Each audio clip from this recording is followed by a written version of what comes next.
ஒன்று வந்து லிக்விடா இருக்கும், அப்படி இல்லைன்னா ரொம்ப வந்து ஜெல் டைப்ல ஆயிடும்.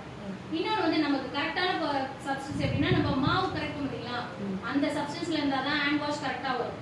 லிக்விடா ரொம்ப வாட்டரியா இருந்தாலும் செட் ஆகாது, ரொம்ப ஜெல்லியா இருந்தாலும் நமக்கு ஹேண்ட் வாஷ் யூஸ் பண்ணலாம். நம்ம இப்போ வீட்டில் யூஸ் பண்ணிருப்பீங்க இல்லையா, ஹேண்ட் வாஷ் பார்த்தா அதோட குவான்டிட்டி எப்படி இருக்கும் நமக்கு தெரியும்ல.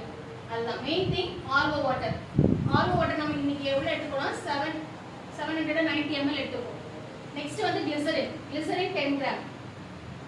SIS 200 gram.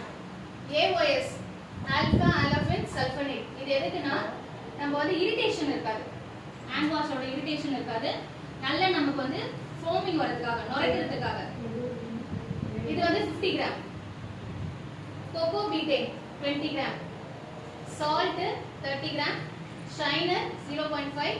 Perfume 1 ml. Colour 1 gram. ஓகேங்களா? இதுதான் நம்மளோட மெட்டீரியல்.